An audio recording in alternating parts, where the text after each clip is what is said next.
Assalamualaikum warahmatullahi wabarakatuh. Kita ketemu lagi seperti biasa di hari Jumat malam selama bulan Ramadan ini ya di Komuji Spesial Ramadan. Alhamdulillah masih ada saya Ronald dan juga Kikan ya yang bakal nemenin malam-malam kamu teman-teman Komuji ya.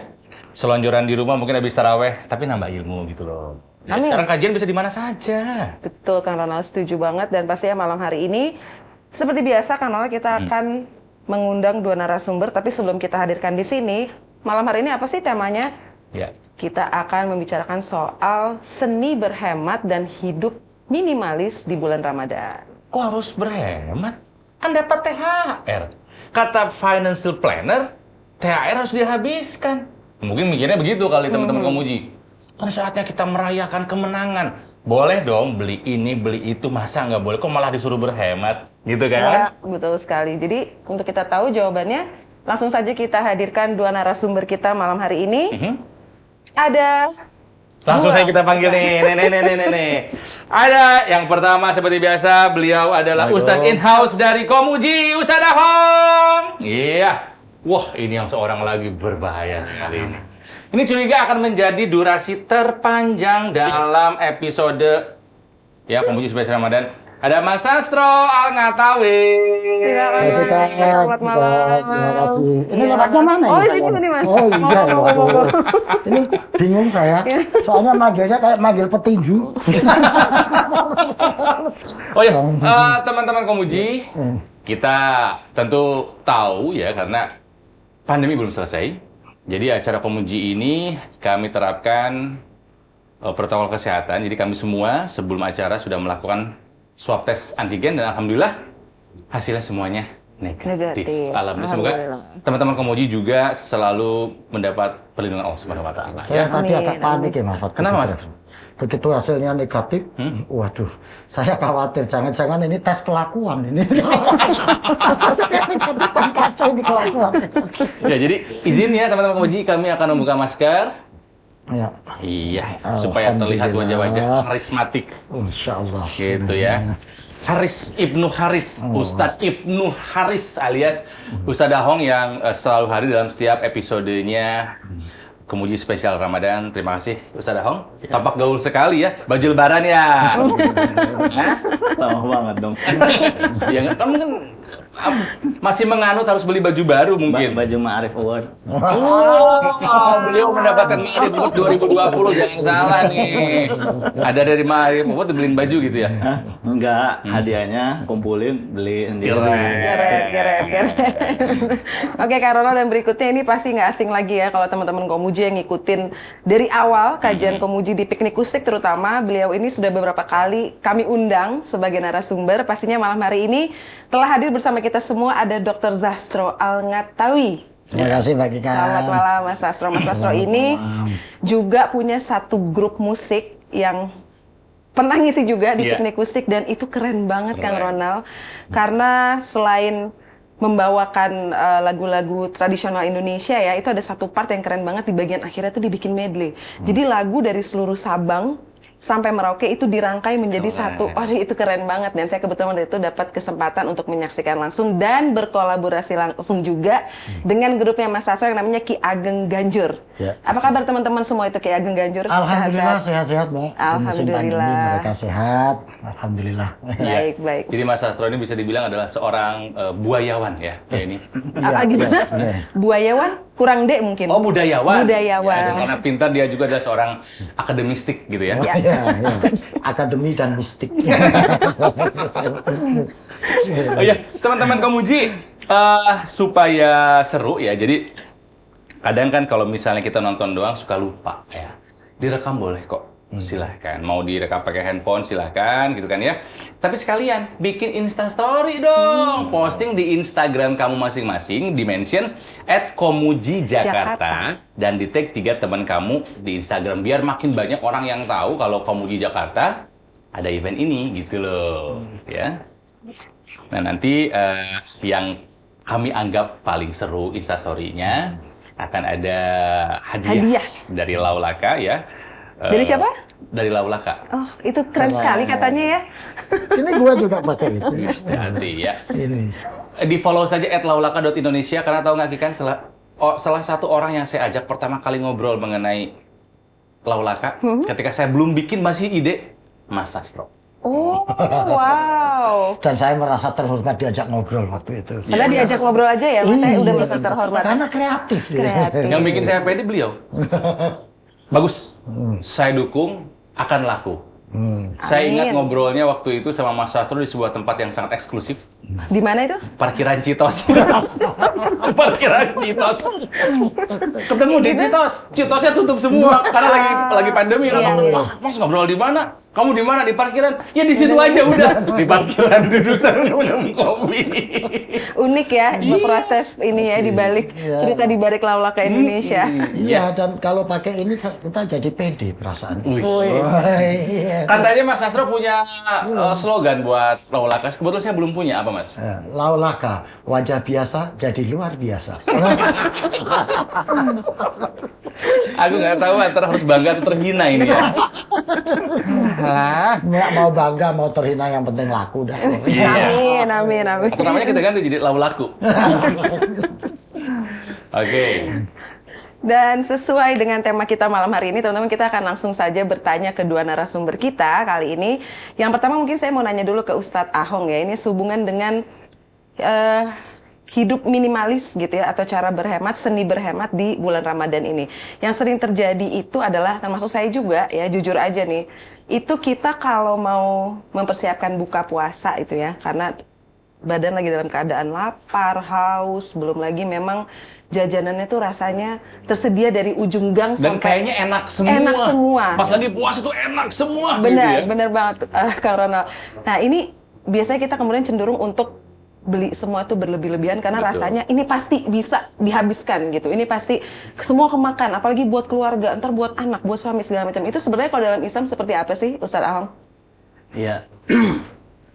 Jadi kalau kita berpuasa itu kan kayak orang nge-gym atau biasa jogging setiap pagi gitu ya. Kalau dia nge-gym secara rutin terus jogging juga kan bakalan sehat. Tapi masalahnya dia nge-gym, jogging tapi makannya nggak diatur juga, kan sama aja. Artinya makannya banyak terus gitu, nggak diatur. Nggak diatur juga. Iya. Nah begitupun puasa gitu ya. Yang namanya puasa itu kan gimana kita mengatur hawa nafsu kita, hawa nafsu makan berlebih gitu. Jadi kalau buka itu kan, lu mau buka apa mau lomba makan gitu kan. Memecahkan rekor muri gitu kan ya. Banyak amat. Kita kadang ada makanan di sini, tapi di sono kayaknya enak tuh. Yang di sini dilewatin. Ya kan, Ngambil milihnya yang di dulu. sana gitu. Apa nggak sedih makanan yang ada di hadapan kita gitu kan. Jadi apalagi kalau yang diajarkan Rasulullah, kalau pas buka itu Rasulullah kan hanya kurma sama air putih gitu. Ya kalau kita sebagai pembuka air putih kolak gitu ya, Iya, bisa takjil kolak lah. dulu, ya takjil dulu. Dan itulah yang sebenarnya yang dianjurkan oleh Rasulullah Shallallahu Alaihi Wasallam, yang mana puasa itu kan setengah dari melatih kesabaran gitu. Kalau semuanya di ini sampai kenyang, bahkan kan ada orang Arab bilang gitu, konon katanya ada yang bilang hadis, tapi ada yang juga bilang bukan hadis, hanya pepatah Arab aja. Kalau misalnya makan itu ya pas kamu jangan lapar banget gitu, pas udah lapar sedikit kita makan gitu. Tapi kalau jangan juga kenyang banget gitu kan. Jadi kalau udah mau kenyang ya berhenti. Gitu. Nah itulah bagaimana dulu Rasulullah mengajarkan kita supaya ya sederhana aja. Jadi ini kan bukan lomba makan. Restoran gitu. Padang dong sederhana. Itu lupa sajikan semua loh. Jadi jangan sampai kejadian itu kalau yang seringnya tuh ya, untuk bukanya aja tuh udah air putih misalnya. Air putih ada kolak, ada es blewah, ada es campur, Aduh. kemudian ada gorengan. Banyak sekali itu gimana sih? Kemudian ada kue-kue basah, Betul, jajanan betul. pasar. Itu belum main course-nya, Belum. Kak Ronald ya. Nanti mungkin setelah sholat maghrib lanjut lagi gitu, baru makan nasi dan lauk pauknya. Itu benar-benar sungguh sangat berlebih-lebihan ya. Berlebihan, ya. Dan itu tidak sesuai dengan apa yang sebenarnya diajarkan di Islam. Iya. Mas Astro gitu di rumahnya, iya kan? Habis itu lengar-lengar. Perutnya kenyang. Seharusnya memang tidak begitu kan, Mas? Ya enggak, itu kan namanya aji mumpung. Itu namanya orang puasa balas dendam. Mentang-mentang seharian nggak makan ya. Begitu masuk maghrib, dong gitu, langsung balas dendam. Dan itu bukan yang diajarkan Nabi, bukan yang diajarkan Islam. Jadi karena puasa itu kan melatih pengendalian diri, gitu ya, pengendalian nafsu. Sehingga kalau nafsu itu dilatih, masa latihannya cuma dari habis subuh sampai maghrib, habis itu dilepas lagi ya. Kapan berhasilnya nanti latihannya. Jadi kalau namanya berlatih ya, begitu maghrib, yaitu tadi yang dicontohkan Nabi, kata Ustadz Ahung tadi, makan berhenti sebelum kenyang dan makan sebelum Anda benar-benar lapar. Sehingga nanti perut itu terjaga. Perut terjaga, kesehatan terjaga. Kalau perut terlalu kenyang, sirkulasi pernapasan terganggu. Belum lagi zat-zat yang kita makan kalau memenuhi perut itu juga menjadi metabolisme akan menjadi semakin terganggu. Itu ya sebetulnya betul kata Ustadz Aung tadi itu tadi. Jadi kalau kita berpuasa itu adalah melatih mengendalikan nafsu. Nah, kalau latihan kok cuma habis maghrib sudah lepas lagi ya latihannya nggak berhasil. Termasuk mengendalikan ketika sudah makan semuanya enak, semuanya enak. Ya, nasabnya nafsu itu ya seperti itu. Iya. Gitu. Dan biasanya kalau udah makan kekenyangan, sholat isya malas, tarawih juga malas jadinya. Iya, calengger-calengger gitu. Iya kan? Iya.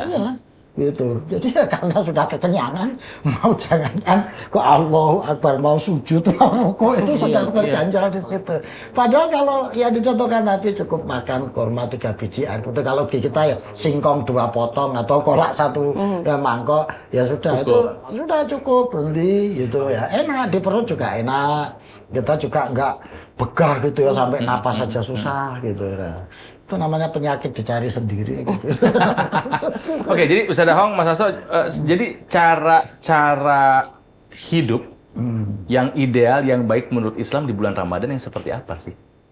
Ya, yang namanya ideal itu kan pertengahan ya.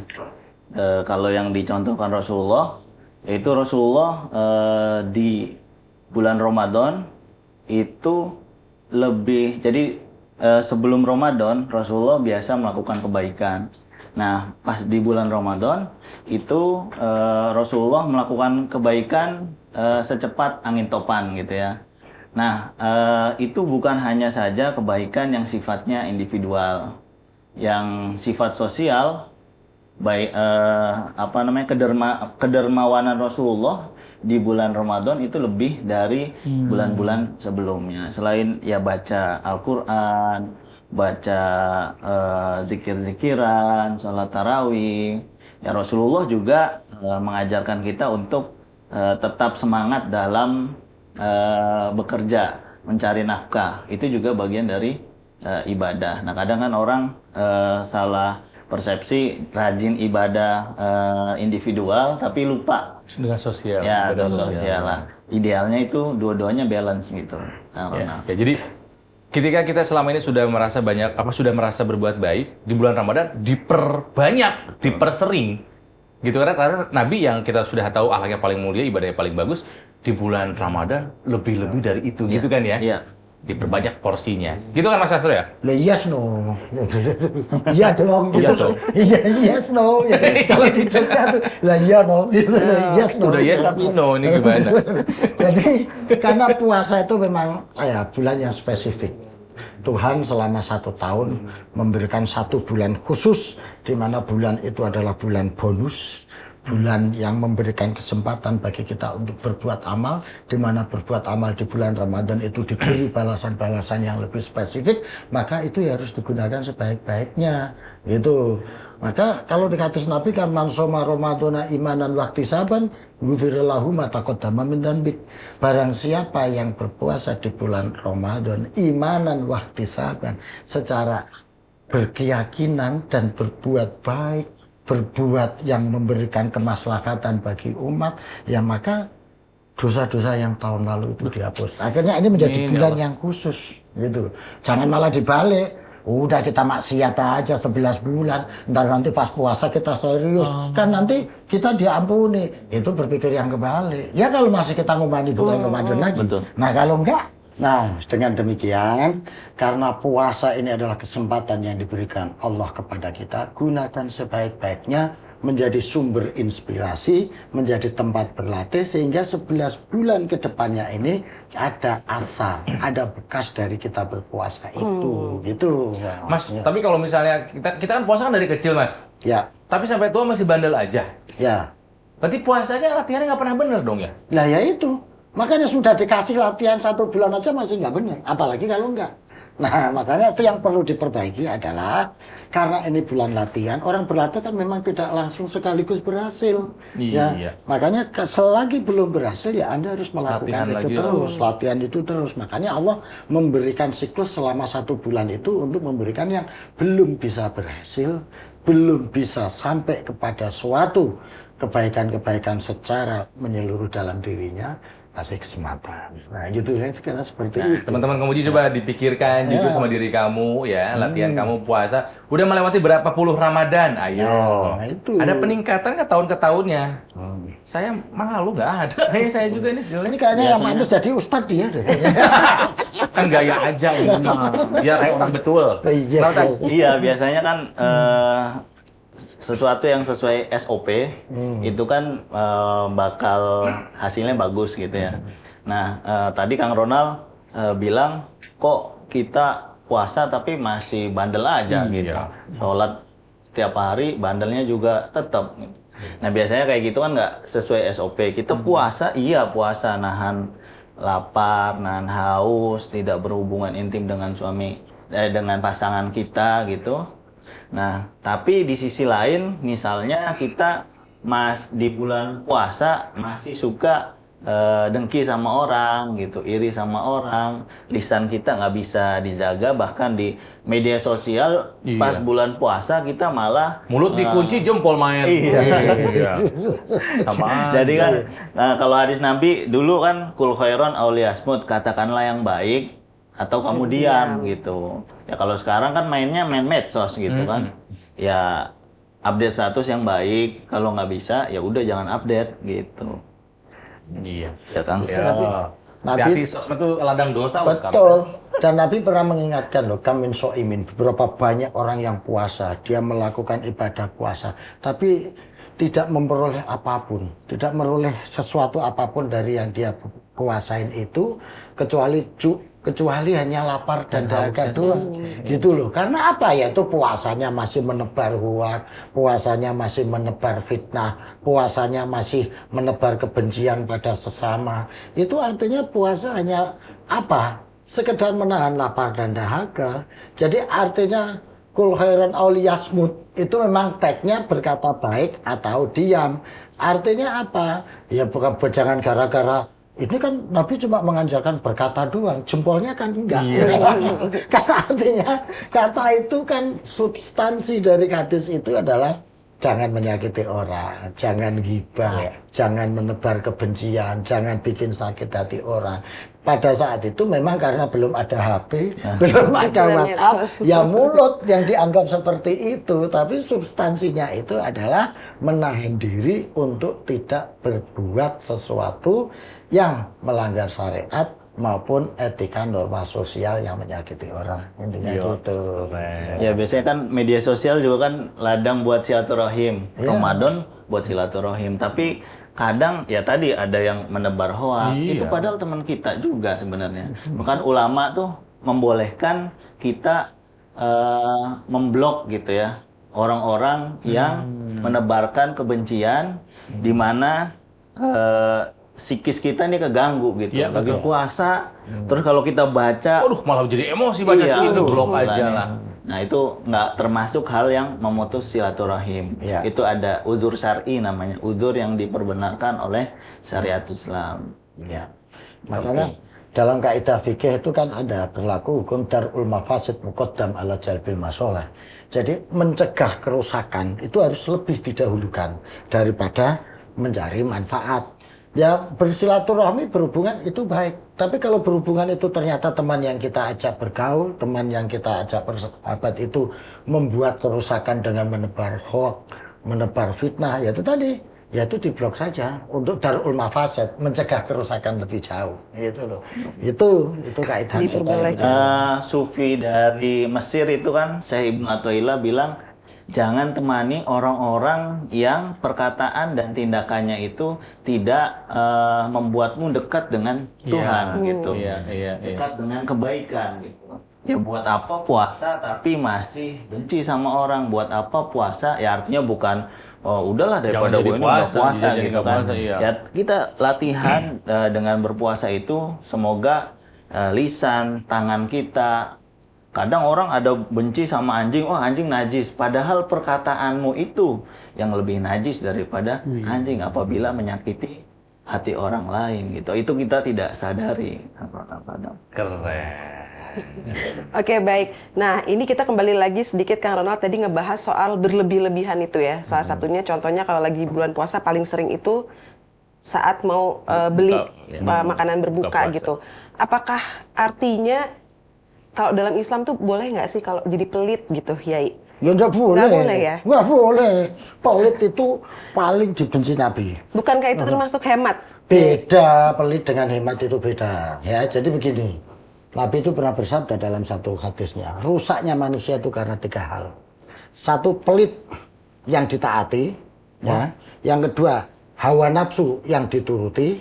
Yang ketiga adalah merasa bangga terhadap diri sendiri, narsis. Itu merusak seseorang. Karena pelit itu bagian dari penyakit hati. Pelit beda dengan hemat, gitu. Jadi hemat itu adalah suatu sikap ya untuk hati-hati dalam menggunakan dan memanfaatkan rezeki dan harta yang diberikan Tuhan. Hati-hati. Itu hemat. Tapi bukan berarti dia tidak mau beramal. Dia tidak mau memberi. Dia tidak mau bersedekah. Dia tetap dalam hatinya punya bersedekah, sekedar dia cukup, hati-hati memanage yang baik. Itulah hemat. Tetapi kalau pelit itu tidak ada seperti itu. Dia selalu menjaga hartanya, kepemilikannya itu ya digenggam aja, nggak boleh orang lain menikmati. Kalau perlu malah dia ngambil dari orang lain. Nah itu pelit. Kalau dalam bahasa Arab ya, atau orang-orang ulama-ulama dulu, pelit itu bahasa Arabnya kan ada 2, ada bakhil. Ya. Bakhil itu dikatakan bakhil itu menahan haknya seseorang. Itu bakhil. Misalnya di dalam rezeki Anda itu kan ada 2,5%, misalnya yang wajib dizakatkan, gitu. Itu Anda tahan, nggak mau Anda berikan. Ya, itu namanya bakhil. Ya, gitu loh. Ada juga yang kikir. Kikir itu tidak hanya sekedar menahan haknya orang, tetapi ngambil orang lain, keuntungan dari orang lain, itulah kikir, gitu loh. Jadi bakhil dan kikir itu istilahnya seperti itu. Maka ini beda dengan pelit. Nah, dan pelit itu sudah dinas dalam hadis itu sendiri, itu bagian dari merusak jiwanya seseorang. Karena pelit ini penyakit menular loh, Mas Ronald. Oh iya. Menular penyakit pelit ini. Dia Mas Ronald sama saya, ya. Jajan sekali, nggak mau bayar, saya masih bayarin. Alasannya dompet ketinggalan. Dompet ketinggalan lah, mau ke toilet dulu lah, pas bayar lah. Nah, kedua kali begitu, ketiga kali saya mesti jalan nih Ronald ini gimana sih kok gua terus? Besok agak mau kah? Ketolongannya dia menular lama-lama ini. Dan para ulama tasawuf itu pernah mengatakan bahwa pelit ini susah obatnya. Waduh, Pelit itu sendiri. Gitu. Pelit ini ada cerita. Saya pernah diceritakan oleh Habib Ahmad bin Ismail Al-Idrus. Kalau udah cerita nih harus Jadi ada ini cerita orang pelit nih. Nih. Suatu saat ada ini orang punya penyakit. Jadi diuji oleh Allah dengan segala penyakit. Diobati cara apa saja nggak sembuh. Dia sudah nazar, ya Allah, kalau saya sembuh nanti saya akan sedekahkan harta saya untuk bangun masjid, untuk jariah. Enggak sembuh-sembuh. Akhirnya orang ini karena saking jengkelnya bilang, udah saya doa sama Allah gini-gini nggak dikabulkan. Udah, pokoknya saya janji, kalau saya sampai sembuh dari penyakit saya, separuh harta saya akan saya berikan kepada anaknya setan. Nah, itu kan. Anaknya setan? Anaknya setan. Begitu dengar kayak begitu, sembuh dia. Begitu sembuh bingung dia. Ini gua harus ngasih ke anak setan nih. Ke siapa ini? Ini cerita nih. Nah, akhirnya tanyalah kepada seseorang. Gitu. Ini saya mau nadar, saya mau saya lakukan ini. Ini saya harus memberikan separuh harta saya kepada anaknya setan. Anaknya setan itu ada 3. Gitu. 1 kepada orang yang suka maksiat, suka mabuk. Nah, itu anaknya setan.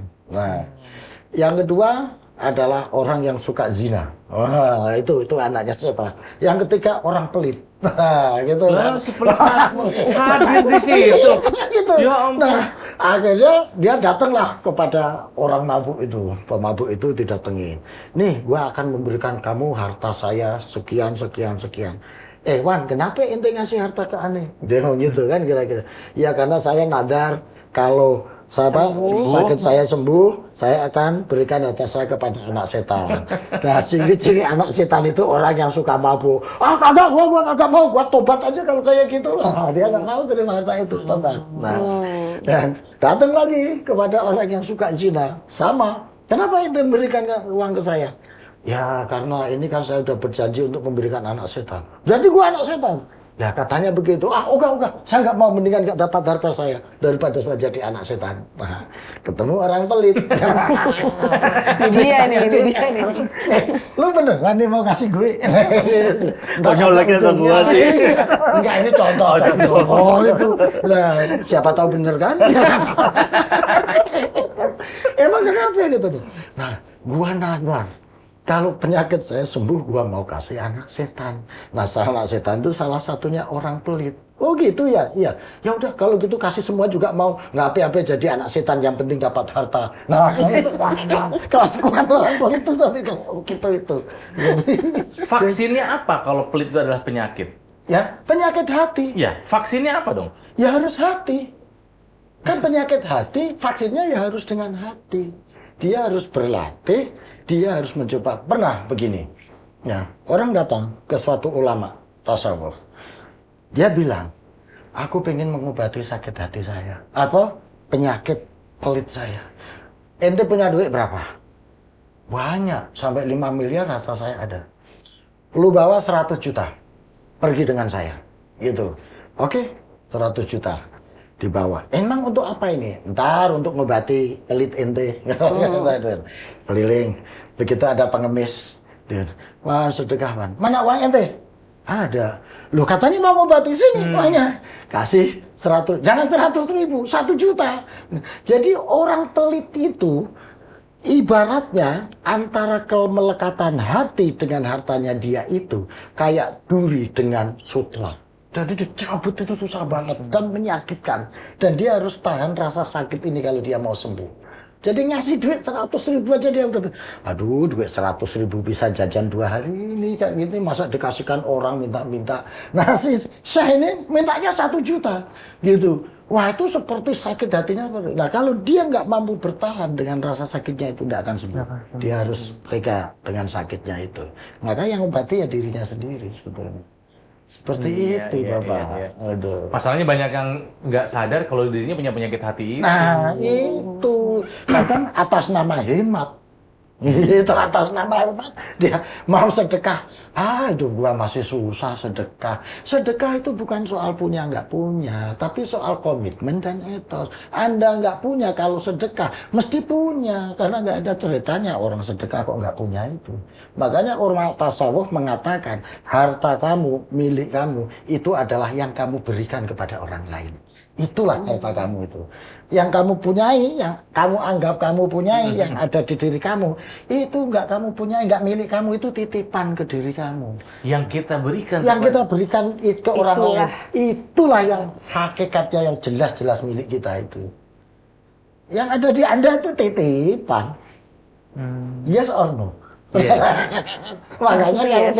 kalau pengen banyak punya harta, pengen banyak punya kekayaan, banyaklah memberi. Karena itulah hakikatnya yang milik Anda. Karena Anda nggak mungkin memberikan orang kalau itu nggak Anda. Gitu. Nah, bisa nggak nih, mumpung lagi bulan Ramadan, teman-teman? Ya Komudi? latihan. Segala sesuatu itu harus memang latihan. Kalau nggak latihan berat. Ya kayak tadi itu melekatnya harta apa? Sutra di Di dalam duri, di duri itu. Oke. Bisa robek itu kalau kita tarik. Nah, kalau misalnya pelit kan nggak mau mengeluarkan uang, Hmm. tapi di bulan Ramadan malah banyak yang kebalikannya, boros. Nah, Makanan udah kita bahas tadi, ya. Beli segala rupa lah. Tiba-tiba kalau bulan Ramadan itu kan diskon jadi ujuk-ujuk banyak di mana-mana. Itu kan mengundang ingin belanja gitu loh ya. Terus kan boleh dong menghadiahi diri 30 hari puasa, beli ini, beli itu, beli ini, beli itu. Nah, akhirnya kan jadi titik terekstrim. Kalau nggak pelit banget malah jadi boros banget. Gimana tuh, Tan? Jadi gitu Kang Ronald, dalam Al-Quran kita itu diajarkan harus khairul umur awsatuha. Sesuatu itu, sesuatu yang paling baik itu adalah pertengahan.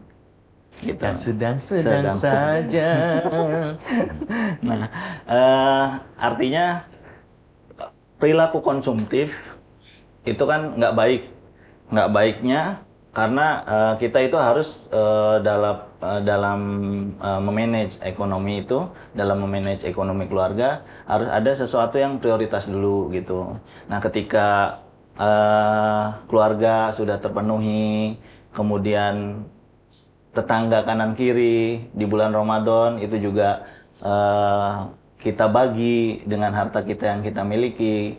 Nah, kita untuk mengkoleksi sesuatu, belanja sesuatu, kalau semuanya sudah kanan kiri ini udah terpenuhi, ya kita boleh belanja atau mengoleksi barang-barang antik gitu kan, atau mengoleksi Gitar gitu misalnya. Iya, kadang kan kalau yang kayak tekikan itu untuk investasi itu. iya, Aduh, itu bisa kan aja bisa. nih. Iya, investasi ke depan kalau tujuannya seperti itu. Kang Ronald misalnya investasi mobil, koleksi mobil-mobil klasik misalnya. Nah, itu kan selagi kanan kiri kita Asal sudah pastikan kiri kanan kita. iya. Gitu, Jangan sudah sampai terpenuhi, iya. kita beli-belian segala sesuatu tapi kita abai terhadap orang-orang terdekat kita gitu. Bagaimana kalau kiri kanan kita orang yang lebih kaya dari kita? Kalau lebih kaya dari kita sebetulnya bagus dong ya. Nah, iya bagus ya. Kalau Yang apa paling susah namanya? di situ saya soalnya di sana. Jadi tetap punya alasan buat belanja gitu ya. Karena Ini curhat kayaknya. Ya. Oke, Mas Astro gimana nih? Jadi gini, ya. Kan tadi ngomong bahwa pelit itu tidak sayang mengeluarkan harta. Tapi kenapa kok pada bulan Ramadan ini dia malah jor-joran berbelanja? Nah, artinya apa? Orang pelit itu yang dipikirkan hanya untuk dirinya sendiri, gitu loh. Dia belanja jor-joran itu kan untuk memenuhi nafsunya, keinginannya, ya bukan kebutuhannya, gitu loh. Sehingga Wants, bukan needs. Nah, gitu. Dan itu akhirnya dia menjadi berlebihan, dan Allah itu tidak suka pada sesuatu yang berlebihan. Kulu wasrabu wala tusrifu innallaha yuhibbul musrifin. Jadi makan, minum secukupnya. Jangan berlebihan. Innal mubadzirina kanu ikhwatul syaitan. Orang yang berlebihan sehingga tadi itu menyampaikan sampai pada taraf mubadzir itu saudaranya setan. Jadi Islam ini sebetulnya sudah memberikan aturan-aturan, arahan-arahan supaya orang itu ya hidup sederhana, hidup sewajarnya. Jangan sampai berlebihan sampai mengambil hak orang lain. Jangan sampai berlebihan akhirnya orang lain nggak kebagian. Mahatma Gandhi itu pernah bilang begini, dunia dan seisinya ini cukup untuk memenuhi kebutuhan seluruh umat manusia, tapi tidak akan cukup untuk memenuhi keinginan satu manusia. Nah, itulah makanya dari situ Tuhan mengajarkan kita, menyuruh kita untuk membatasi diri, jangan berlebihan. Ibadah aja tidak boleh berlebihan loh Mas Ronald. Nggak boleh. Masa sih? Nggak boleh ibadah berlebihan, itu nggak boleh. Ya, ada cerita. Ya, Sa'ad bin Abi Waqqas. Menjelang dia ajal dia mikir, saya ini mau meninggal. Terus dia bilang kepada Rasulullah, ya Rasul, harta saya, dunia saya, materi saya akan meninggal dan saya nggak akan bawa apa-apa. Saya akan hibahkan harta saya ini 2/3 untuk kepentingan umat. Nabi Muhammad bilang, jangan, itu kebanyakan. Gitu. Ya kalau gitu setengah saja. Jangan, kebanyakan, kata Rasul. Kalau gitu 1/3 saja. Oh boleh, kalau 1/3 boleh.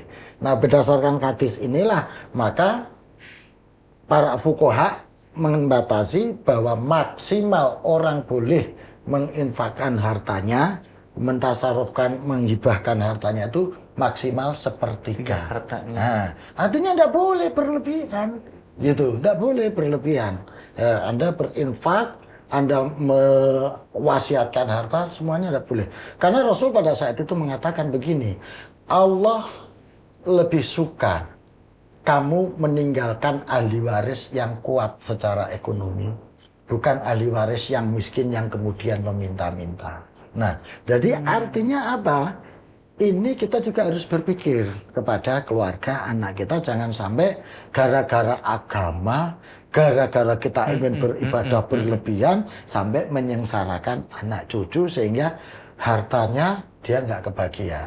Nah, sehingga lalu bagaimana? Bolehkah kita mensedekahkan lebih dari itu? Para fuqaha menyatakan boleh, tapi syaratnya harus seizin ahli waris. Nah, gitu. Ahli waris sebagai pemegang Harus hak tahu istilahnya. ya, Harus tahu dan harus ridho bahwa Kang iya. Unal hartanya banyak karena pengen beramal tinggi, makanya Kang Unal, udahlah kamu kan dulu saya juga miskin, akhirnya dapat harta, lu nggak usah harta saya ya, biar saya sedekahkan semuanya saja. Itu nggak boleh dalam Islam. Itu dalam hal kepemilikan harta. Demikian juga dalam hal beribadah. Ada seorang sahabat, gitu ya, yang datang ke Rasulullah, gitu. Ya Rasul, saya pokoknya akan sholat semalam suntuk, puasa setiap hari, gitu. Ditegur oleh Rasulullah. Ente tahu nggak saya ini Rasul? Kata Rasul. Saya ini yang Rasul aja. Saya puasa ya wajar-wajar saja.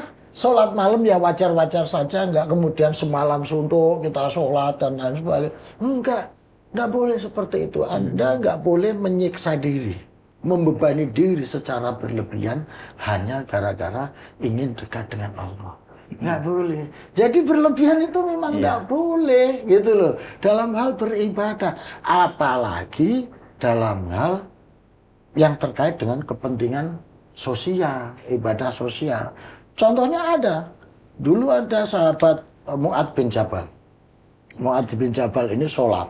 Nggak tahu ya, dia dikira apa atau apa. Dia baca surat panjang banget. Makmumnya ini resah. Ini kok nggak selesai-selesai, udah capek, udah pegel semuanya. Mau mufarokoh nggak berani. Dia kan mau terus sudah linu semua, nggak kuat gitu kan. Ya akhirnya, ya karena pisir. Akhirnya sahabat ini begitu selesai, ada yang lapor kepada Nabi. Ya Rasul, gitu. Itu si Mu'adz sholatnya panjang banget itu, gitu. Terlalu itu panjang banget. Akhirnya Rasul panggil si Mu'adz. Nah, Mu'adz dipanggil. Wahai Mu'adz, gitu. Ente kenapa sih sholatnya panjang banget begitu? Gitu kan? Ente nggak tahu yang di belakang makmum kamu ini ada orang tua, gitu. Hamin waro ikuminas suyuh, gitu. Ada orang tua, ada pekerja yang besok bangun pagi-pagi kerja nyiramin kurma. Lu nggak usah baca surat panjang-panjang kalau jadi makmuman begitu. Kasihan makmum ente. Kalau jadi imam nggak usah sholat panjang-panjang. Kalau sendirian kamu mau panjang nggak apa-apa. Tapi kalau kamu jadi imam, kamu harus memperhatikan kepentingan makmum kamu. Gitu, baca sewajarnya saja, nggak usah berlebihan. Nah itulah Islam tuh ngajarkan begitu. Jangan sampai orang baru masuk Islam, begitu sholatnya panjang gitu, besok nggak mau sholat lagi. Iya. Karena ada pernah cerita itu, orang baru makmum ikut sholat jamaah, yang dibaca apa? Surat Al-Baqarah. Waduh. Hampir 2 juz, kan? Panjang sekali. Nah, begitu selesai, besok dia mau sholat lagi, jamaah lagi. Sebelum jamaah dia tanya ke makmumnya, ke imamnya, "Wan, ente nanti mau baca surat apa?" Gitu. "Saya akan baca surat Al-Fil." Gitu. Kalau yang kemarin Pendek. Al-Baqarah, dia ngomong gitu. Kalau Al-Baqarah apa artinya? Sapi betina. Kalau Al-Fil gajah. Aneh nggak jadi makmum. Kenapa? Kemarin sapi betina aja panjangnya gitu. Gimana kalau gajah? Inilah pentingnya beragama, harus berilmu itu begitu. Jangan asal udah. Jadi itulah agama Islam mengatur dalam hal beribadah itu harus seimbang. Kepentingan sosial, kebutuhan fisik manusia itu harus diperhitungkan. Dan Puasa Ramadan- juga begitu. Dan Ramadan adalah salah satu Nah, bulan yang cara- paling tepat buat berlatih itu ya. Betul, berlatih untuk empati, berlatih berbagi, berlatih untuk kesabaran dan lain sebagainya gitu. Dan intinya apa yang sebetulnya sudah diringankan tuh nggak perlu diberat-beratin gitu ya. Yes, no. Iya tuh, gitu. Oke, Ustaz Ahmad mungkin ada yang mau ditambahin? Iya tadi kan jangan berlebihan, jangan memubazirkan harta gitu. Jadi jangan sampai di bulan Ramadan itu kan setan diikat. Nah nanti ada yang timbul malah setan-setan dari kalangan manusia itu sendiri gitu. Jadi jangan sampai setan benerannya diikat, timbul banyak setan-setan dari kalangan manusia. Itu kan di Al-Quran juga ada. Setan itu nggak makhluk halus saja, manusia yang ngeselin itu juga bagian dari setan gitu. Anak Ngeselin setan yang tadi, anak setan yang tadi. Iya, setan. Anak setan yang tadi ya. Oke, baik. Dan teman-teman Komuji, pasti ini obrolan kita akan semakin seru ya. Kita akan kembali banyak membahas soal hidup minimalis atau seni berhemat di bulan Ramadan. Seperti itu, tapi sebelum kita lanjut, kita akan saksikan persembahan musik yang berikut ini.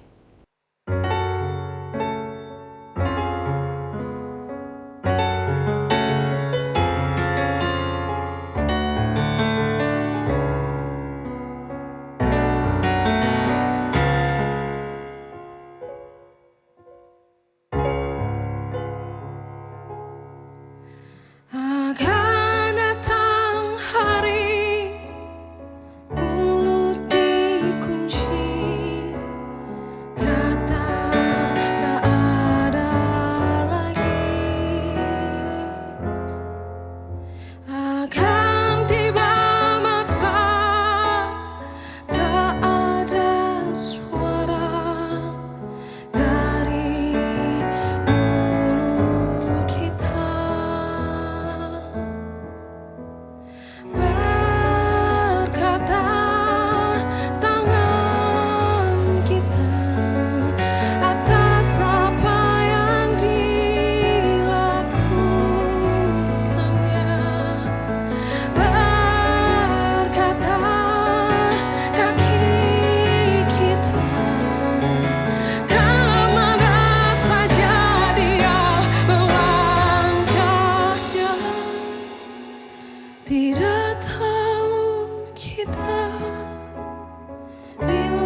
Baik, kembali lagi teman-teman Komuji dengan tema seni berhemat dan hidup minimalis di bulan Ramadan.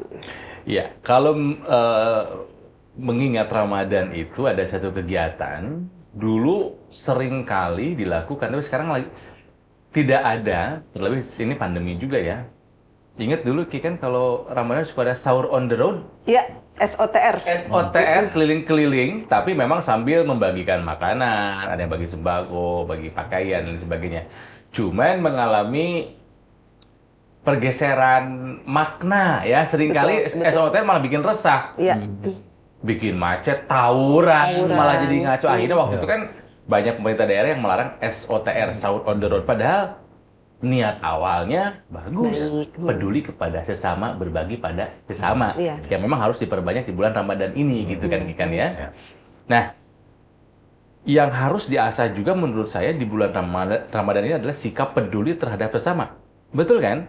Nah, cara melatih supaya kita lebih peduli kepada sesama, terlebih ini bulan Ramadan, dengan harapan akan berlanjut di bulan setelah Ramadan, gimana, Tad?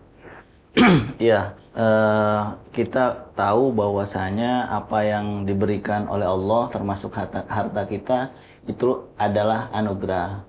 Anugerah ini bisa bertambah apabila kita sedekahkan pada yang lain. Latihannya pas di bulan Ramadan kan Rasulullah menganjurkan untuk memberikan takjil. Memberikan takjil pada orang-orang yang berbuka di masjid ataupun tetangga sekitar yang yang membutuhkan gitu. Nah, biasanya orang di Al-Quran itu kan disebutkan bahwasanya seseorang kalian itu nggak akan mendapatkan sebuah kebaikan sampai kalian itu menginfakkan apa yang kalian sukai gitu.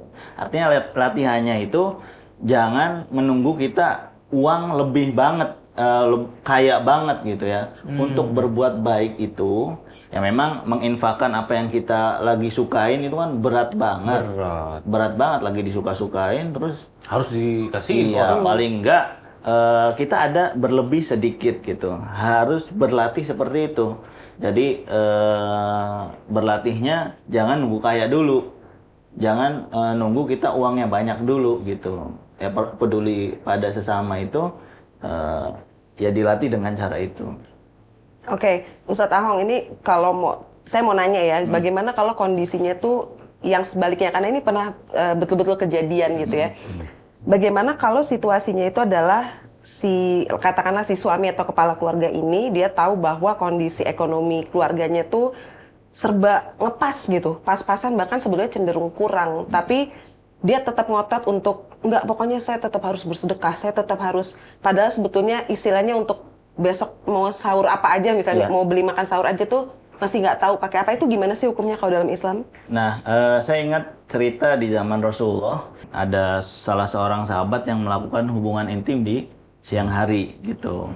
Sementara kalau orang yang sudah berniat di malam hari untuk puasa, terus dia melakukan hubungan intim, itu kan ada denda. Selain dia nanti mengganti puasanya, dia juga ada denda.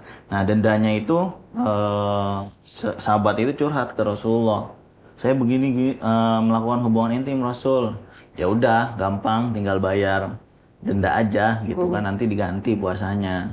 Nah, yang pertama dendanya itu memerdekakan budak. Nah, sementara dia sendiri boro-boro mau memerdekakan budak, dia aja miskin, gitu kan? Nggak bisa berarti. Nggak bisa. Ya udah kalau gitu puasa 2 bulan berturut-turut. Ya Allah Rasul 2 bulan berturut-turut. Ini aja udah kagak kuat nah nafsu. Aduh, udah ngebet banget gitu kan. Nah, ya udah nggak kuat lagi mah. Memberi makan fakir miskin sebanyak 60. Aduh. Sebanyak 60 orang. Ya tadi memerdekakan budak kan pakai uang juga. Ini apalagi memberi makan orang miskin. Nggak mampu juga. Nggak mampu juga. Ya udah apa yang ada di kamu, ya udah buat kamu dan keluarga kamu aja. Itu kan agama Islam itu adalah agama yang mudah gitu. Rasulullah mengajarkan pada sahabatnya yang nggak mampu itu, ya nggak usah memaksakan diri untuk memberi pada orang lain kalau memang belum sanggup. dia sendiri belum sanggup. Tapi kalau keluarga sudah cukup gitu ya, udah makan, semuanya udah tercukupi gitu, ya alangkah baiknya disisihkan sedikit dari harta kita. Tapi kalau nggak mampu banget ya keluarga dulu prioritas gitu. Oke, baik. Selanjutnya mungkin ke Yai ya, ke Mas Astro ini saya juga mau tanya. Ini kan biasanya kalau orang Indonesia ya terutama, kalau mau lebaran itu kita punya satu budaya yang kayaknya sudah cukup mengakar gitu ya, sudah berpuluh-puluh tahun tuh kita jalani itu biasanya kalau mau lebaran itu kemudian harus beli baju baru. Saya nggak tahu apakah ini mungkin semangat ini dilandasi oleh semangat bahwa Idul Fitri itu kan terlahir kembali Hari gitu kemenangan. ya. Hari kemenangan. Harus dirayakan. Nah, sehingga kemudian harus pakai baju baru gitu. Nah, ini apakah gaya hidup kayak gini tuh dibenarkan nggak sih dalam Islam? Ya, Nih, sebentar. Bahkan ini diajarkan dari sejak kecil. betul, betul. Kak Baju Ronald. baru alhamdulillah untuk dipakai di hari raya. Jadi maksudnya dari lagu anak pun itu kayaknya udah didoktrin. Lebaran, baju baru. Lebaran, baju baru. Gitu loh, Mas. Jadi begini, memang ada salah satu hadis yang menganjurkan bergembiralah, bersenang-senanglah, dan pakai baju terbaik. Jadi perintah itu pakai baju terbaik untuk berangkat ke masjid memeriahkan hari raya itu. Gitu. Bahkan nanti pulangnya harus dengan jalan yang berbeda. Gitu. Setelah itu ajaran itu ingin menunjukkan satu bahwa itu hari raya yang harus dirayakan dengan penuh kebahagiaan. Dengan penuh keakraban semuanya, orang harus merasakan kebahagiaan itu. Bahkan ketika sholat id pun diajarkan oleh Islam, jalannya harus berbeda. Berangkat dari jalan sini, pulangnya. Supaya kemeriahan ini terjadi untuk syiar Islam. Itu spiritnya seperti itu. Ya. Tapi yang namanya ajaran itu memang dalam praktek sosiologisnya mesti ada ikutan-ikutan yang berdampak kepada distorsi terhadap ajaran itu. Jadi spiritnya pakai baju terbaik sebagai wujud rasa syukur, sebagai wujud untuk menunjukkan kebahagiaan, sebagai wujud untuk menunjukkan kemeriahan hari raya itu. Tapi akhirnya karena dari ajaran yang seperti ini mengalami distorsi, harus baju baru, makanan. Makanya kemudian ulama mengingatkan, laisa id liman labisal jadid walakinnal id liman ta'atuhu yazid. Bukanlah hari raya orang yang memakai baju baru, tapi hari raya itu adalah orang yang ketaatannya baru, keimanannya baru. Itu syair itu, laisa id liman labisal jadid walakinnal id liman ta'atuhu yazid. Itu bukanlah id itu orang yang baju barunya, tetapi id itu adalah ketakwaan yang harus baru, spiritnya yang harus baru, semangatnya yang harus baru. Nah, bukan lahiriahnya gitu ya. Bukan lahiriahnya gitu. Jadi maka Rasulullah dulu kan pernah ketemu ketika dua anak yatim gitu ya. Ketika hari raya dia menangis, akhirnya dikasih baju, terus diambil anak angkat, maukah kamu menjadi saudaranya Hasan Husain. Nah, ini apa? Rasulullah ingin menunjukkan bahwa hari itu semua orang harus berbahagia. Hari itu semua Nggak boleh ada yang sedih. nggak gitu boleh ya. ada yang sedih. Maka disitulah ada zakat fitrah supaya orang yang nggak kuat makan bisa makan. Nah, itu aturan Islam dalam membangun relasi sosial, dalam membangun interaksi sosial, supaya pada hari yang bahagia, pada hari raya itu semuanya bisa merayakan secara bersama-sama. Ya bagus saja baju baru, yang penting syaratnya satu, jangan berlebihan, gitu loh. Yang sampai akhirnya menjadi hari raya itu perlombaan pamer kekayaan, Show off gitu ya. Pulang mudik bukan untuk silaturahmi, tapi untuk gaya pamer mobil baru. Nah, ini kan istilahnya apa? Udah melenceng banget dari semangatnya itu ya. Sampah-sampah peradaban, sampah-sampah kebudayaan yang muncul dari suatu spirit ajaran karena ditunggangi nafsu itu tadi. Kalau nafsu itu sudah muncul, apa saja bisa jadi rusak. Agama yang bagus jadi rusak. Iya kan? Hari raya yang bagus jadi rusak. Itu, maka inilah pentingnya menjaga hati, membersihkan hati. Kembali kepada Ustadz Aung tadi. Ketika orang, loh kalau begitu boleh dong nih kita punya pura-pura enggak punya. Nah itu yang enggak boleh. Gitu. Wah, gua ini enggak cukup, masa masih suruh sedekah. Lah kalau nuruti cukup ya orang enggak pernah cukup gitu loh. Tapi yang penting itu tadi etosnya. Satu, tidak boleh menutup diri punya pura-pura enggak punya kemudian enggak mau sedekah. Atau sebaliknya, nggak punya pura-pura punya demi sedekah, itu juga nggak boleh, gitu loh. Jadi Islam itu sebetulnya fine, nggak memberatkan, nggak membebani, gitu. Jadi ya beragamalah yang enak, tapi jangan seenaknya. Nah itu, Anda beragama harus enak, harus enjoy, harus fun. Jangan beragama merasa tertekan, terbebani, ini nggak boleh, itu nggak boleh, terus atau sebaliknya apa aja boleh, nggak bisa. Jadi ya beragamalah yang enak, tapi jangan seenaknya. Ya nggak boleh itu seenaknya. Beragamalah yang enak tapi jangan seenak, itu bisa jadi quotes tuh ya. Boleh kamu bikin instastory ya, teman-teman Komuji bikin instastory, posting di Instagram kamu, di mention @komujijakarta dan tag 3 teman kamu supaya kamu bisa dapetin hadiah dari kami, ada produk Laulaka dan juga ada dari Komuji Jakarta. Ya, ingat ya. Yang baru bukan bajunya. Ya. Tapi keimanannya, Ya. ketakwaannya, karena sebaik-baiknya pakaian adalah ketakwaan. Gitu kan. Dan jangan memakai yang berlebihan. Jadi saya sarankan kalau Anda mau sholat Id jangan pakai baju ala Jember Fashion Carnival. Karena itu berlebihan sekali. Dan Anda pasti akan mengganggu. Ngalangin orang. Safnya bisa. Ngabisin Nggak kelihatan, wah si ini pakai baju sensei iya. Baju Jember Fashion Carnival. Yang kan itu berlebihan. Baju reok Ponorogo. Diusahin. karena pengen show gitu. Iya. Itu juga Nabi pernah melarang hal tersebut, Kang Ronald. Jadi dalam hadis tuh disebutkan bahwasanya kita nggak boleh memakai pakaian yang terlalu glamor, berbeda pada dari orang umumnya. kebanyakan. Istilahnya namanya thawbus syuhroh, pakaian yang aneh sendiri gitulah. Kita di sini apa namanya? Ya pokoknya aneh gitu. Ya beda aja gitu. Iya, beda Bedanya aja. berlebihan gitu ya. Ada satu lagi yang nggak boleh baru di ini, di bulan di Idul Fitri itu. Ya. Fitri baru nggak boleh. Istri baru. Iya. nggak boleh dipamerin, jadi diumpetin aja gitu ya. Luar biasa. Jadi benar, sedih. Kang Onal. Jadi berpakaian berlebihan itu tidak boleh karena itu mencerminkan kesemuanya. Ini sebetulnya keluarnya hadis isbal itu yang sering disalahpahami. Jadi isbal itu adalah sebetulnya larangan untuk memakai baju yang berlebihan karena niat sombong.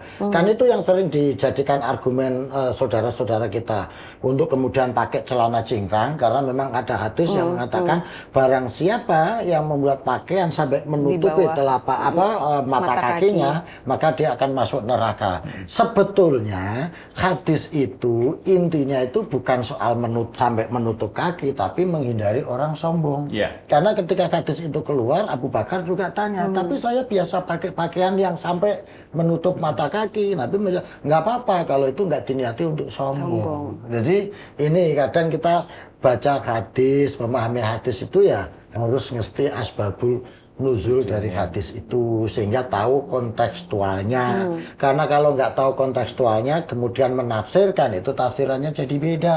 Iya. Karena soal tafsir ini bukan soal salah benar, tapi soal cocok apa nggak cocok. Ada orang Madura itu, contohnya dia masuk ke warung ditanya, mau minum apa Pak? Biasa deh kalau orang Madura minumnya susu soda tanya. Pakai es enggak? Ya pakai, kalau enggak kan jadi onda. Siapa yang mau disalahin? Iya kan? Jadi minumnya susu soda ditanya pakai es enggak? Ya pakai, kalau enggak jadi onda. Ini kan soal tafsir. Dan penjualnya tanya es itu tafsirnya adalah benda padat untuk menyegarkan minuman. Iya, betul. Sementara orang Madura es ini tafsirannya huruf. Loh kan nggak bisa disalahkan. Kita tahu benar salahnya dan konteksnya dari es ini kalau kita paham. Nah kalau kita bahasa Arab aja nggak bisa kok baca terjemahan tiba-tiba kasih fatwa, kasih ceramah sesuai dengan pikiran kita. ya bingung semua orang. Terus nyalahin yang lain. Nyalain yang lain gitu. Kita kampanye. Jadi saudara sekalian, maksudnya saudara-saudara sekalian gitu. Saudara sekalian. Kalau saya nanti jadi bupati di sini, saya bikin kota ini jadi maju. Saya bikin pabrik sepatu, bikin pabrik baju, bikin pabrik tekstil. Kurang es, Pak. Ya bikin juga pabrik es. Nah, ngomong tekstil gitu kan, diingetin kurang es. Jadi dia bilang, ya bikin juga pabrik es. Nah, inilah contoh tafsir itu seperti itu. Nah, jadi kita nggak bisa sembarangan menyampaikan agama dengan berdasarkan pada tafsir-tafsir atau terjemahan-terjemahan letterlek yang kita lihat dan kita Tapi masalahnya baca. fans tafsir letter lo banyak sekali. Ya. Yang langsung maksudnya begini, ya begini, yang lain salah. Banyak itu. Nah, makanya Menyikapinya gimana ya? makanya hadirnya Ustadz Ahong kadang suka ada hadisnya, ada pendapat ulamanya. Ulama ini berbeda pendapat seperti ini. Nah, itu kita dalam beragama itu kan mudah. Nah, saya kan mengelola website keislaman bincangsyariah.com. Nah, itu selalu menghadirkan pendapat-pendapat yang memudahkan. Oke. Kalau ada yang mudah, ngapain cari yang susah gitu. Jadi dari satu peristiwa, satu fenomena, pendapatnya ini begini gitu ya. Iya. Pendapat ini begini, pendapat ini begini, pendapat ini begini gitu Jadi ya. jangan orang tuh jangan dikasih satu versi aja gitu. Kalau satu versi aja nanti nyalahin yang lain. Jadi padahal soal es itu tadi yang tanya juga benar, yang jawab juga benar. Tinggal tergantung konteksnya. Jadi suatu tafsir itu akan dianggap benar kalau dia sesuai dengan konteksnya, sesuai dengan maklumatnya, kedudukannya. Begitu Bapak. Jadi nggak usah dibikin susah-susah gitu aja kok freeport. Repot. Iya. Jadi fun kita beragama, yang nggak boleh itu seenaknya. Gitu. Keren. Oke. Terakhir nih. Oh jangan-jangan terakhir lah. Kenapa? Kan lain kali kita bisa ketemu lagi. Oh iya. Terakhir di episode ini. Kayak mau, wah saya sedih. Ya. Mana tadi tes sebentar nih. Gara-gara susu soda. Buyar langsung. Nggak tadi ini benar ya. Oke, jadi Idul Fitri sebentar lagi. Ya, hari kemenangan insya Allah akan kita raih. Ya, dan mudah-mudahan kita semua menjadi pemenang. Gitu kan ya. Semua menjadi pemenang, dan yang paling penting kita bisa belajar dari sebulan ini yang diaplikasikan di bulan-bulan setelah Ramadan ini selesai, yang sampai hari ini saya pun masih belum bener gitu kan ya, masih belum belajar. Dari berpuluh-puluh tahun saya puasa masih begini-begini saja. Jadi bagaimana caranya ya supaya Ramadan dapat berkahnya, dapat ilmunya, kalau bisa sesuai dengan konteks bahasa kita kali ini, supaya kita terbiasa hidup yang seimbang, yang tengah-tengah saja, nggak pelit, nggak berlebihan, nggak konsumtif, tapi nggak jadi orang yang kikir, buntut kasiran, cap merejah apa? Dosanya aja diminta nggak boleh, apalagi uangnya. Gitu. Iya, saking pelitnya. gitu Iya. loh. Dosanya aja diminta nggak boleh, apalagi uangnya. Gimana tuh, Tad? Iya, tadi kita udah banyak bahas bahwasanya ya pelit itu tadi kata Kiai Zastrow bahwasanya pelit itu anaknya setan, gitu kan? Pelit itu yang nggak disenangi sama Tuhan, gitu. Pelit itu ya bukan umat Nabi pilihan. Nah, artinya kalau kita mau hidup seimbang pas di bulan Ramadan, harta kita ini kita anggap adalah anugerah dari Tuhan, gitu. Kalau kita sudah meyakinkan itu, ini adalah anugerah dari Tuhan yang harus diberikan pada orang-orang yang membutuhkan. Nah, kita sisihkan sebagian harta kita. Dilatihnya dengan cara tadi. Jadi kita punya uang nggak berlebih, pas gitu ya. Buat keluarga ada, udah tercukupi, masih ada sisa sedikit gitu. Yang kebetulan pada hari itu orang tetangga kita butuh gitu ya. Mau nggak mau kalau nggak dikasih itu dia bisa kelaparan. Ya kita gunakan aja dulu yang itu. Gunakan yang dulu yang itu. Nah, barangkali besok menemukan rezeki lain gara-gara kita menyedekahkan harta kita itu. Jadi semakin disedekahkan, mudah-mudahan ada rezeki-rezeki yang tak terduga datang pada kita. Jadi kalau kamu itu perhitungan, nanti Allah juga akan menghitung rezekimu. Tapi boleh nggak sih kalau kita bersedekah berharap itu? Berharap Misalnya apa? Nah itu sedekah. sama, aku juga mempertanyakan Gitu ya, itu kan ya? tuh. Jadi bersedekahnya jadi nggak ikhlas gitu ya, Kang Ronald. Tapi berharap mudah-mudahan dari sedekah ini aku akan dapat yang lebih banyak. Itu gitu. boleh nggak sih? Ya, Sedekah sebenarnya- 10.000, ya Allah singkat gantian yang lebih besar. Kan kalau yang sudah ngomong, ya Allah singkat gentosan, mudah-mudahan terganti sama yang lebih besar. Boleh nggak sih berharap begitu? Ya memang di hadis banyak ya, orang sedekah itu bakal nambah rezeki. Iya. Nah, tapi kan kita masa mau SD aja tingkatannya. Artinya orang yang mengharap, kalau anak SD sekolah gitu kan, masih kecil gitu, harus ada reward-rewardnya gitu. Nah, artinya kalau kita masih ingin mengharapkan reward-reward itu tanpa, ya artinya kita tingkatan kita masih Masih dasar. segitu-segitu aja. Nah, itu boleh, dalam agama boleh, tapi harus ditingkatkan. Ya memang ini rezeki yang kita punya dari Allah. Ini adalah titipan gitu. Jadi boleh, tapi kalau terus kayak gitu terus ya tingkatannya nggak naik-naik Iya, gitu. iya. Baca surat Al-Waqiah biar kaya, Iya. ya kan? Ya dibolehkan. Boleh. Tapi kalau tingkatannya mau naik gitu ya dilepaskan dari itu semua gitu. Ini adalah perintah Allah gitu. Seperti itu Kang Ronald. Iya. Oke, siap.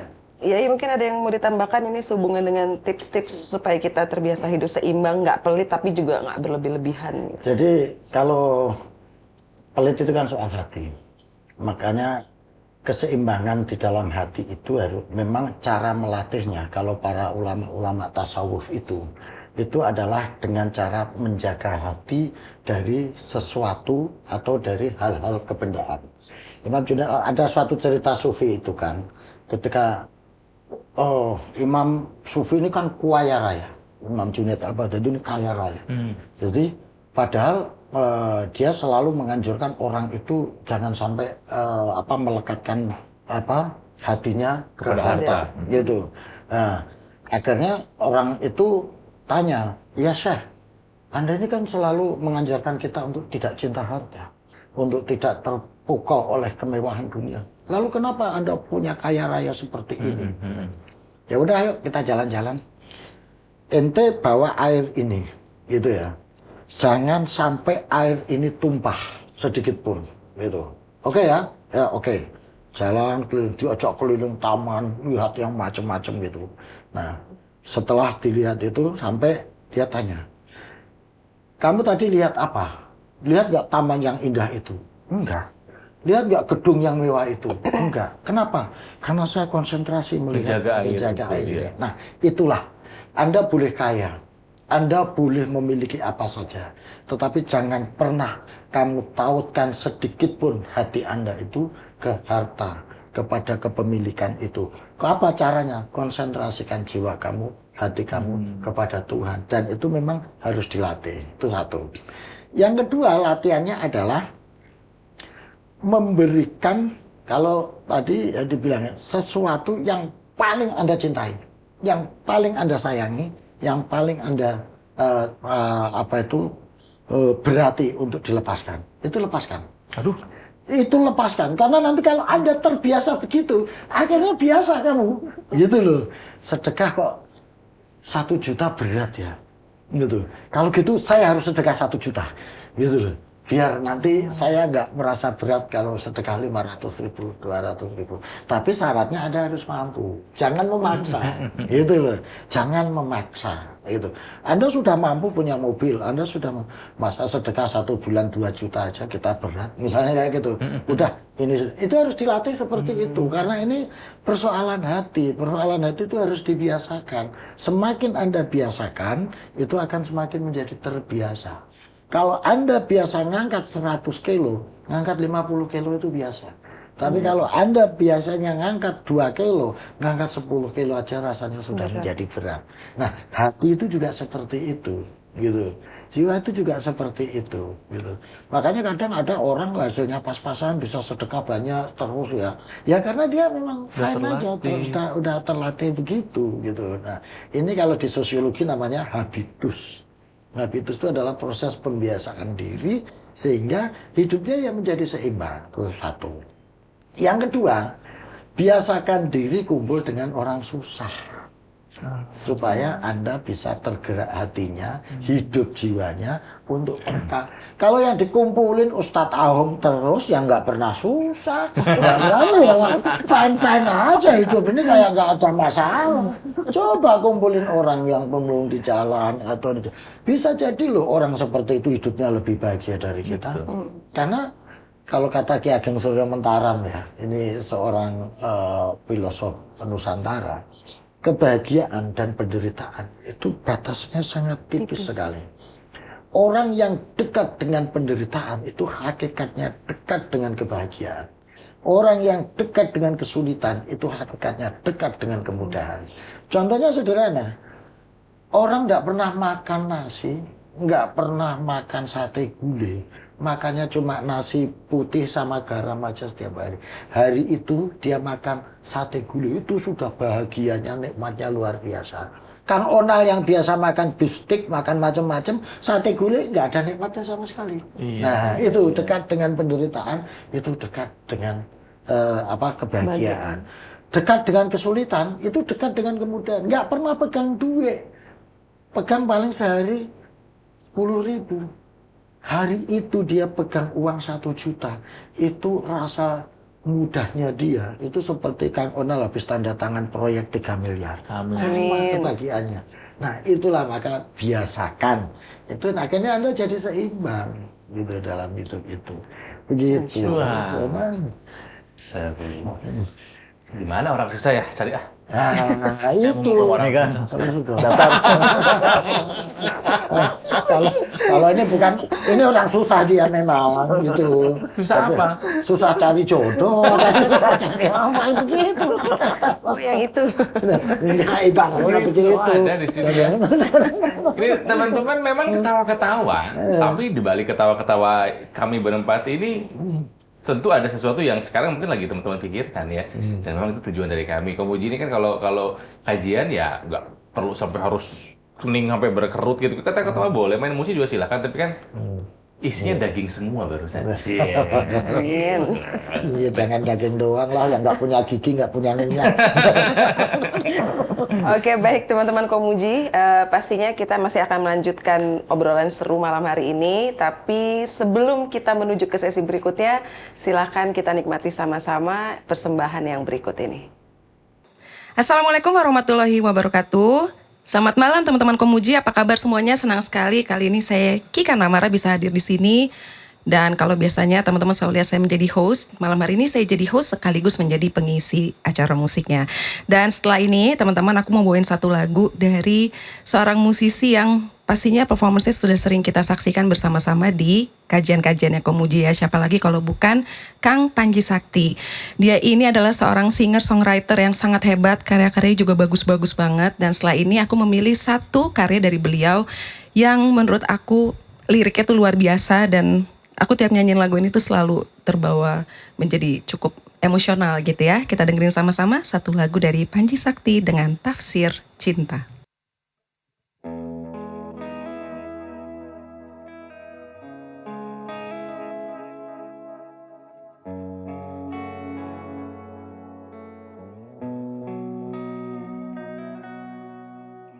Selalu aku jatuh cinta saat aku pejamkan mata, seketika ringkih cahaya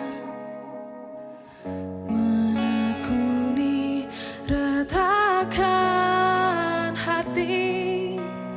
Aku cintai kesakitan ini sambil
jatuh cinta.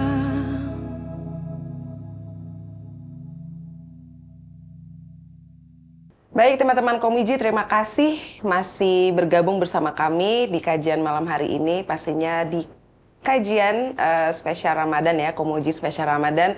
Dan nggak kerasa ini waktu pula yang akhirnya harus memisahkan kita. Tapi mungkin sebelum kita mengucapkan terima kasih ke beberapa pihak, saya dan Kang Ronald ingin mendengar dulu dari Kiai Sasso dan juga dari Ustadz Ahong apa kesimpulan dari kajian kita malam hari ini. Sabar, saya dulu apa dia dulu? Terserah. Yang sepuh dulu. Oh, Waduh, sebut yang 10. nggak apa-apa. Gitu. Senior. Seneng nipu orang. yang itu jangan jadi kuat sih. Iya kan junior juga nipu orang. Juga. Gimana gurunya kan? Oke para pemirsa dan sobat Komuji dimanapun berada. Jadi ini kok saya kalau hidup minimalis itu kayak tipe rumah ya. Ya, hidup sederhana tapi bahagia. Kira-kira seperti itulah. Jadi bahwa kita boleh berbahagia karena Islam juga mengajarkan kita untuk hidup berbahagia dunia dan akhirat. Tetapi kebahagiaan itu harus jangan sampai berlebihan sehingga melupakan kita pada Tuhan, melupakan kita pada sesama, dan melupakan kita kepada tugas dan kewajiban kita sebagai manusia. Berbahagialah sewajarnya, sehingga kebahagiaan itu yang Anda nikmati secara sederhana itu akan memiliki imbas kepada kebahagiaan juga kepada orang lain. Hari raya bukan semata-mata tempat untuk berpesta pora, tapi hari raya adalah tempat untuk berbagi sukacita dengan sesama. Maka kita ingatkan, berbaju baru boleh, tetapi beriman baru, semangat baru akan lebih baik. Dan yang terpenting, berhari raya adalah momentum untuk berbagi sukacita, berbagi bahagia, untuk saling memperhatikan antara satu dan sesama. Maka dari itu, mari berpuasa dengan penuh sukacita, berhari raya dengan penuh sukacita, tetapi ingat, di balik sukacita, kita harus berbagi dengan sesama. Itu. Silakan Tan. Udah di Kan senior juniornya juga dong. Ada dong. Iya, bulan Ramadan adalah melatih kesabaran. Kesabaran itu bukan hanya kesabaran menahan hawa nafsu dari makan, minum, berhubungan suami istri. Kesabaran di sini adalah di bulan Ramadan kita harus melatih kepekaan. Kepekaan terhadap sesama yang membutuhkan, baik orang-orang terdekat dari kita ataupun bahkan orang yang terjauh. Jadi karena Nabi itu walaupun beliau saudagar gitu, tapi Nabi itu cinta orang-orang miskin. Nabi itu di bulan selain bulan Ramadan itu selalu berbagi, dermawan. Di bulan Ramadan Nabi lebih meningkatkan kedermawanannya untuk berbagi sesama orang-orang yang membutuhkan. Itu aja dari saya. Oke, jadi teman-teman Komuji, Mas Sasso bilang kalau bulan Ramadan adalah bulan di mana Allah mengobral, membagi-bagikan pahala. Jadi rebut sebanyak-banyaknya di bonus stage ya. Kalau kita main game kan paling sering kalau ada bonus stage nih ya. Nah ini bulan Ramadan adalah bulan bonus. Diobral pahala berkali-kali lipat, masa nggak pengen ngumpulin sebanyak-banyaknya ya. Oke, dan sebenarnya Kang Ronald malam ini sekaligus aku juga ingin mengingat kembali gitu bahwa ini adalah Ramadan kedua sejak pandemi ya gitu, dan besar harapan kita mudah-mudahan insya Allah tahun depan kalau dipertemukan lagi dengan Ramadan sudah dalam keadaan yang lebih baik seperti itu ya. Iya. Oke. Dan yang penting lagi Mbak, Iya, baik. Lebaran kali ini mestinya menjadi vaksin kultural bagi umat Islam. Keren banget istilahnya. Iya, Vaksin kultural. Vaksin kultural. Karena dengan vaksin kultural ini bisa meningkatkan imunitas ideologi, imunitas kultural, dan imunitas sosial kita. Kan ini berbahagia. Dengan kebahagiaan itu juga vaksin fisik juga naik, vaksin kultural juga naik, sehingga kita berhappy bersama di hari raya. Ini bisa jadi topik bahasan berikutnya nih. Hikmah di balik pandemi nih. Betul, setuju. Bagaimana kalau kita perpanjang Ramadannya? Udah pengen lebaran ya. Terima kasih buat teman-teman Komuji yang selama ini sudah menjadi bagian dari acara Komuji Spesial Ramadan, selalu bersama dengan kami setiap hari Jumat malamnya. Terima kasih buat Ustadz Ahong, Sama-sama. Ustadz in-house-nya Komuji Jakarta. Mas Astro, terima kasih atur nuhun. Sama-sama sudah diundang di acara yang hebat ini. Pastinya terima kasih juga kepada seluruh pengisi acara di kajian malam hari ini. Kemudian para media partner ada bincangsyariah.com, bincangmuslimah.com dan juga islami.co. Kemudian terima kasih untuk Glass House Team dan juga seluruh tim Komuji Jakarta dan pastinya terima kasih juga untuk Laulaka. Terima kasih sama-sama ya. Baik, silakan ditutup ya Ronald. Insya Allah tidak lama lagi kita akan merayakan Idul Fitri. Semoga semua yang berpuasa di bulan Ramadan bisa mendapatkan pelajaran yang berharga, ya, ditempa menjadi orang yang lebih baik nanti di hari kemenangan. Dan insya Allah setelah Ramadan ini selesai, kajian ini akan menjadi rutin ya Kikan ya. Kita akan Amin. usahakan Amin. supaya Amin. kita bisa tetap silaturahmi meskipun tidak berjumpa secara jarak, tapi berjumpa secara spirit keislaman ya. Amin. Sampai berjumpa lagi, sampaikan salam buat keluarga, ya, minal aizin wal faizin, mohon maaf lahir dan batin. Sampai jumpa lagi di event Komuji Jakarta, insya Allah nanti setelah Lebaran. Amin. Amin. Assalamualaikum warahmatullahi wabarakatuh. Waalaikumsalam warahmatullahi wabarakatuh.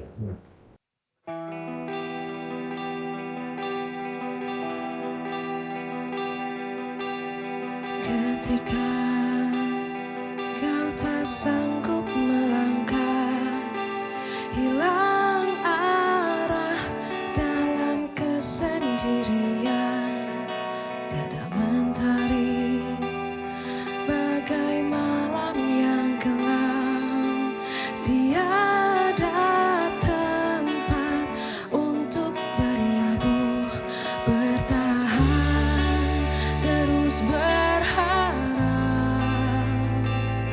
Allah selalu di sisimu, insya Allah, insya Allah, insya Allah ada jalan, insya Allah, insya Allah, insya Allah ada jalan.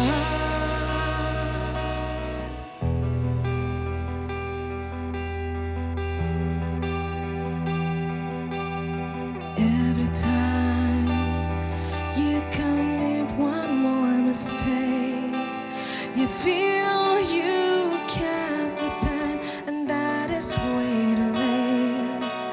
You're so confused, wrong decisions you have made on your mind, and your heart is full of shame. But don't despair and never lose hope, 'cause Allah is always by your side.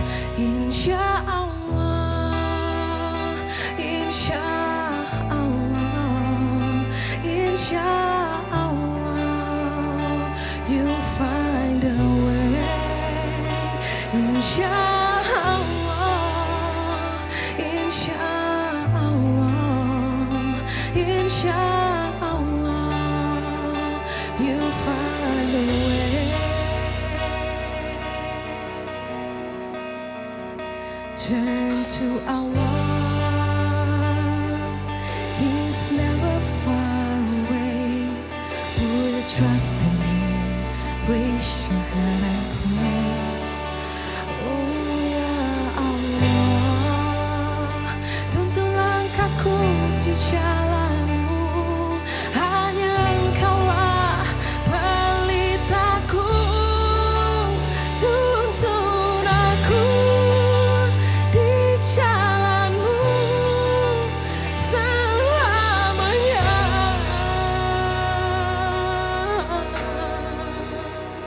Insya Allah.